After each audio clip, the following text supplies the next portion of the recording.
Bismillahirrahmanirrahim. Assalamualaikum warahmatullahi wabarakatuh. Mesyuarat pertama dari musim pemesyuaratan ke-19 Majlis Mesyuarat Negara meneruskan sidangnya di hari ke-10 dengan meluluskan peruntukan bagi Kementerian Sumber-Sumber Utama dan Pelancongan berjumlah kira-kira 84 juta ringgit. Sebelum meluluskan peruntukan tersebut, Dewan meneliti beberapa isu di bawah tajuk kementerian berkenaan. Antara yang diketengahkan pencapaian sektor pertanian yang dikemukakan oleh Yang Berhormat Awang Zainul bin Muhammad. Ini respons Yang Berhormat Datuk Seri Setia Dr. Awang Haji Abdul Manaf bin Haji Matusin, Menteri Sumber-Sumber Utama dan Pelancongan. Secara keseluruhannya, prestasi keluaran sektor pertanian dan juga perikanan adalah meningkat daripada tahun ke tahun. Sebagai contoh, pada tahun 2021, ianya 781.26 juta dan tahun 2022 telah meningkat sebanyak 3% kepada 805.75 juta. InsyaAllah, habis Kaula mempunyai target untuk mencapai 1 bilion dalam beberapa tahun lagi. Pada menjawab isu keselamatan penggunaan racun yang dikemukakan oleh Yang Berhormat Awang Haji Saleh Bustaman bin Haji Zainal Abidin, Menteri Sumber-Sumber Utama dan Pelancongan menyatakan Jabatan Pertanian dan Agri Makanan menganjurkan beberapa program khusus bagi meningkatkan kesedaran terhadap kepentingan keselamatan penggunaan racun kimia pertanian.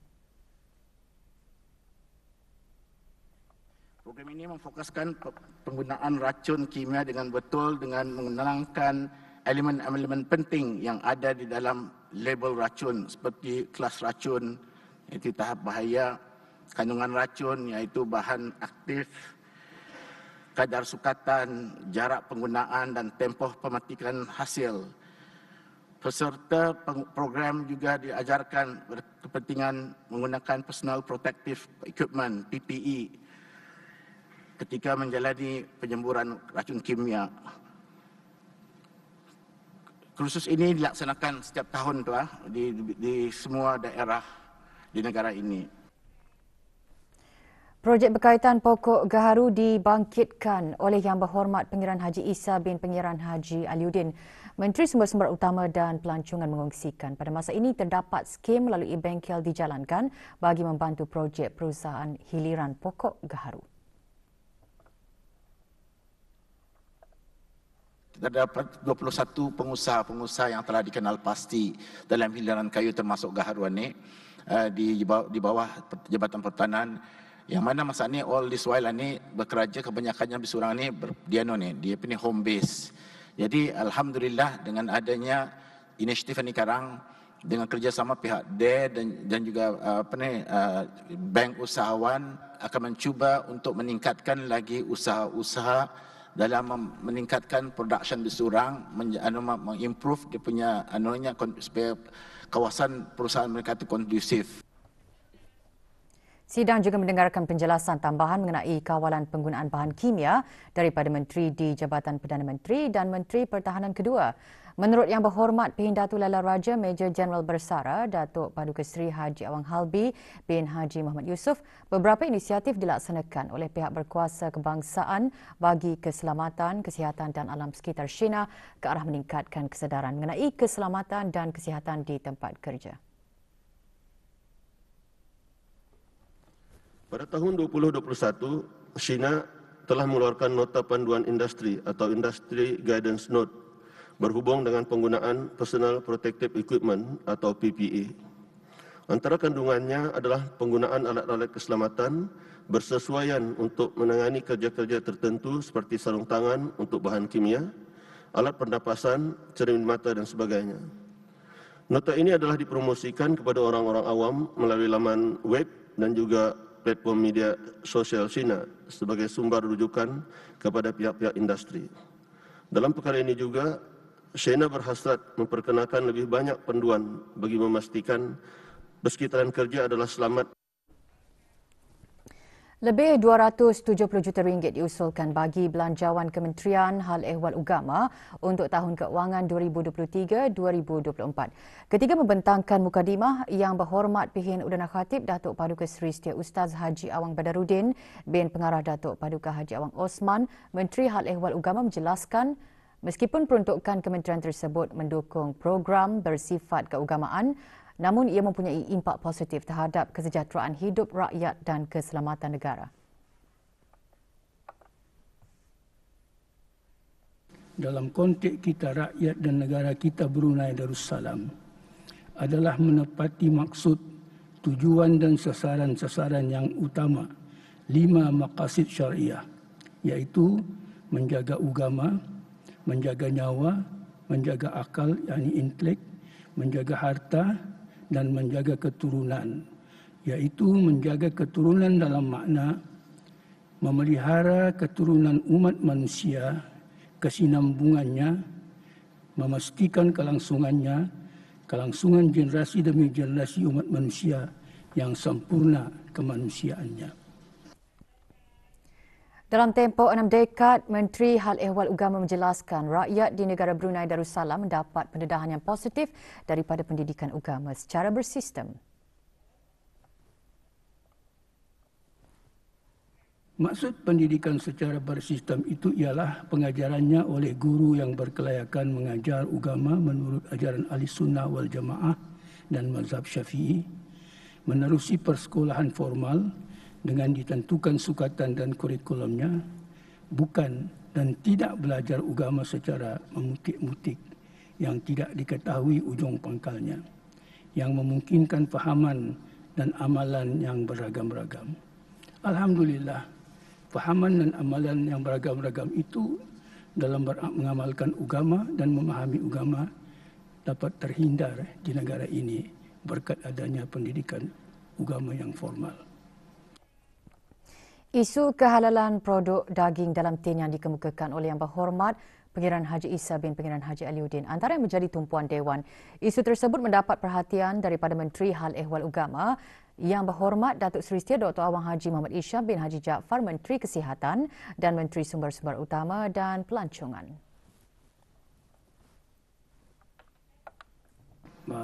Badan yang bertanggungjawab mengenai kesihatan makanan, kalau perkara itu berhubung dengan makanan, mereka akan berunding dengan pihak pihak Jabatan Syariah Bikin Kawalan Makanan. Jabatan Saintifik akan membuat analisa sama ada khinzir atau indah sebaliknya dalam barang tersebut untuk mensertify lah ya daging halal itu ada campuran yang lain.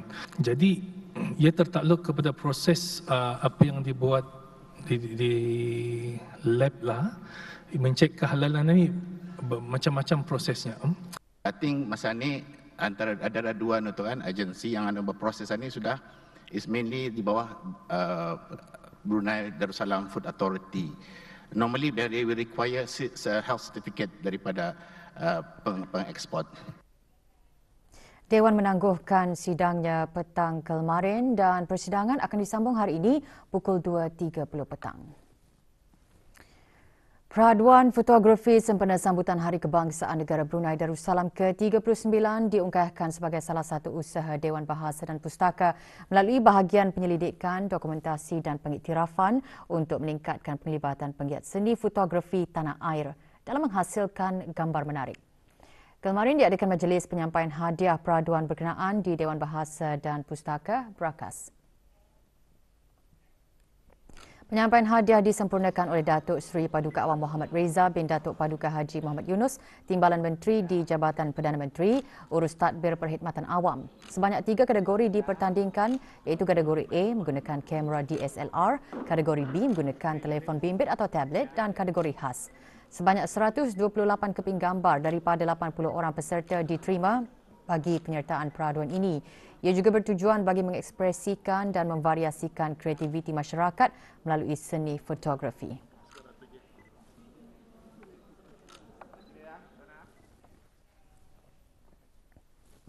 Tiga warga negara Malaysia dihadapkan ke Mahkamah Magistrate Bandar Seri Begawan atas 45 pertuduhan di bawah bab 420 Kanun Hukuman Jenayah dibaca dengan bab 109 yang sama kerana bersubahat menipu Hayat Borneo Management Services HBMS, sebuah syarikat penyedia perkhidmatan di Istana Nurul Iman. Siasatan Biro Mencegah Rasuah BMR mendapati perusahaan Ala Haji Bul Hassan, pembekal tepung lama kepada HBMS, telah membekalkan tepung penaik jenama Don yang sudah tamat tempoh kepada HBMS. Tepung penaik Don tersebut didakwa merupakan lebihan daripada tempahan yang dibuat oleh perusahaan Ala Haji Bul Hassan semasa pandemik COVID-19 dan tidak terjual sehingga tarikh luputnya. Selepas wabak pandemik COVID-19 berakhir dan penamatan sekatan acara besar, syarikat tersebut terus menjual tepung yang telah tamat tempoh kepada HBMS. Operasi yang dijalankan oleh Biro Mencegah Rasuah pada Jun 2022 telah membawa kepada penahanan Sam Ying Kok, pengurus besar perusahaan Ala Haji Bul Hassan, Iskak bin Rahmat, Chef Pastry HBMS dan Abdul Sani bin Abdul Muttalib, pengurus bahan HBMS.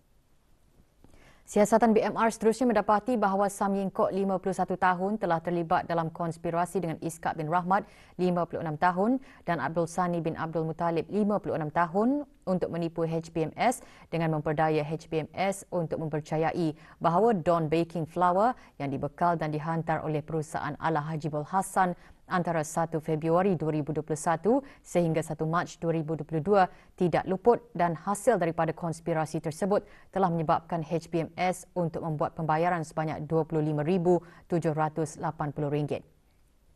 Tiada pengakuan direkodkan daripada kesemua defendan dan Magistrate Kanan Haja Ervi Sufitriana binti Haji Abdul Rahman menetapkan 13 April 2023 untuk sebutan lanjut kes. Pendakwaan kes ini dikendalikan oleh Timbalan Pendakwa Raya Dayangku Didi Nuraza binti Pengiran Latif dan Ang Swee Kiang mewakili Sam Ying Kok dan Iskak bin Rahmat. Manakala Abdul Sani tidak diwakili oleh peguam bela. Sebagai sebahagian daripada projek Community Outreach Program bagi program pembangunan eksekutif untuk pegawai pengurusan pertengahan ke-33, seramai 7 pegawai pengurusan pertengahan kerajaan dengan nama Kumpulan Mutiara Harapan melancarkan projek yang membekalkan penyambungan internet dan peralatan ICT. Program yang tertumpu bagi penuntut asrama di Sekolah Rendah Datuk Maharaja Setia Dian Sukang, Ulu Blaid itu juga membekalkan bahan bacaan. Hadir Dr. Syamsiah Zuraindi Kancanawati binti Haji Tajuddin, Setiausaha Tetap Pendidikan Tras Kementerian Pendidikan. Pemilihan projek ini dibuat berdasarkan kepada rasa tanggungjawab sosial yang berkaitan dengan pendidikan bagi memastikan para pelajar berkenaan mendapat manfaat meneroka lebih banyak sumber bahan bacaan untuk meningkatkan pengetahuan. Juga diadakan penyampaian sijil penghargaan kepada syarikat-syarikat yang mendukung pelaksanaan projek berkenaan melalui sumbangan peralatan ICT, televisyen dan juga bahan bacaan. Turut diadakan program keagamaan yang diadakan secara dalam talian bagi para penuntut. Juga hadir Haji Amirul Hafizin bin Haji Muhammad, pemangku pegawai daerah Blaid. Pasukan Shell Eco Marathon Asia Universiti Brunei Darussalam Perkasa Darussalam akan menyertai pertandingan Shell Eco Marathon Asia yang bakal berlangsung di Lombok, Indonesia bermula 4 hingga 9 Julai 2023. Kemarin diadakan pelancaran prototipe bateri kenderaan elektrik yang dinamakan Mantuka Aswad di Universiti Brunei Darussalam UBD. Pelancarannya disempurnakan oleh Dr. Hazri bin Haji Kifli, Naib Chancellor UBD. Pasukan Perkasa Darussalam terdiri daripada mahasiswa Fakulti Integrated Technologies. Tahun ini merupakan kali ke-8 UBD menyertai pertandingan tersebut. Penyertaan Perkasa Darussalam mencerminkan sebahagian usaha menuju wawasan Brunei 2035.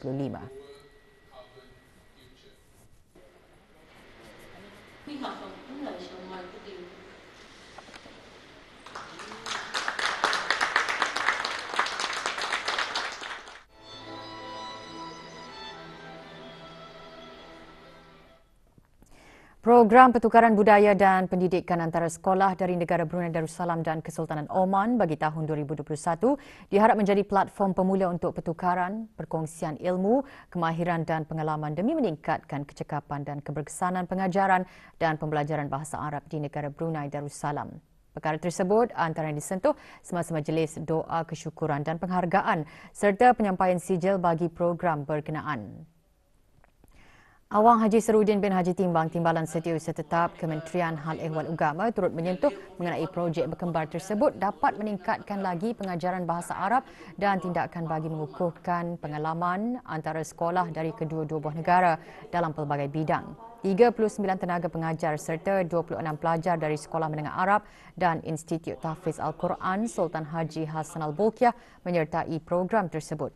Program yang dijalankan secara dalam talian melalui platform Microsoft Teams itu berakhir tahun lalu.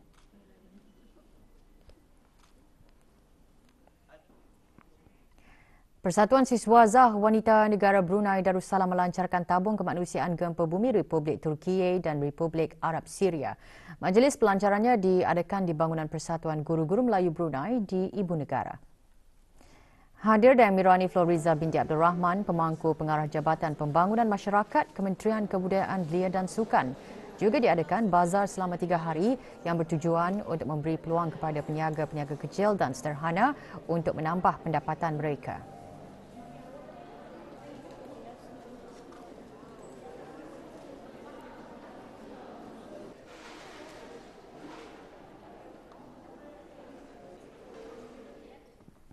Perkemahan Legasi Belia merupakan program kerjasama di antara Jabatan Belia dan Sukan, Kementerian Kebudayaan Belia dan Sukan dan Persatuan Bekas peserta program Kapal Belia Asia Tenggara dan Jepun bersatu. Majlis perasmiannya diadakan di Perkampungan Sukan Kompleks Sukan Negara Hassan Al-Bolkiah, Brakas. Hadir Awang Haji Muhammad Rosfazila bin Haji Yusli, Timbalan Pengarah Jabatan Belia dan Sukan, Kementerian Kebudayaan Belia dan Sukan. Disertai oleh 35 peserta dari keempat-empat daerah, perkemahan menumpukan kepada memupuk dan membangunkan kepimpinan, patriotisme, disiplin, kesukarelawanan dan komitmen dalam berpasukan. Perkemahan diadakan selama 5 hari sehingga 19 Mac ini. Pusat Dakwah Islamiah meneruskan lagi projek Fathul Barakah 4.0 dengan mengunjungi dan menyerahkan bantuan kepada 9 buah rumah keluarga mu'allaf di kawasan pedalaman daerah Belait. Bantuan berupa keperluan harian itu merupakan usaha dan inisiatif Kementerian Hal Ehwal Agama dalam menjaga kebajikan dan memberi perhatian kepada para mu'allaf di negara ini. Projek diungkayahkan dengan kerjasama Persatuan Mu'allaf.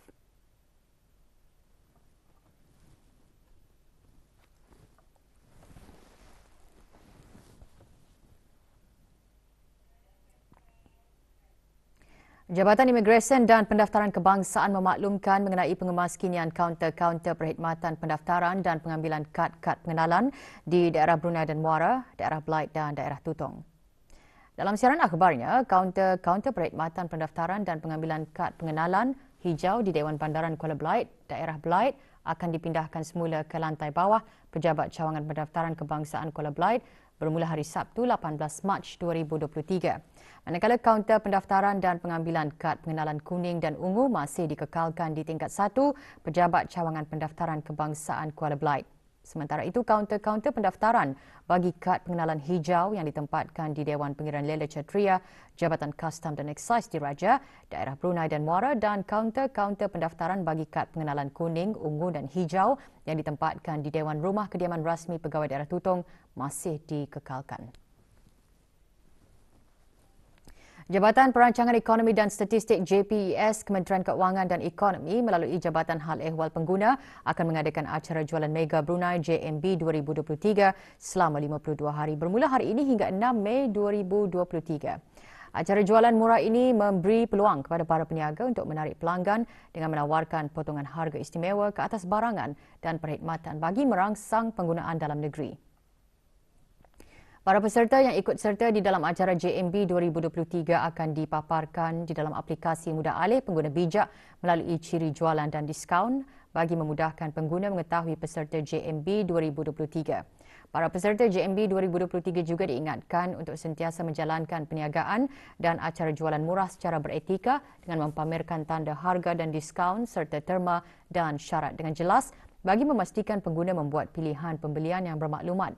Borang untuk menyertai acara JMB 2023 boleh dimuat turun dari laman sesawang www.deps.gov.pn/cad atau diperoleh melalui kaunter semasa hari dan waktu bekerja.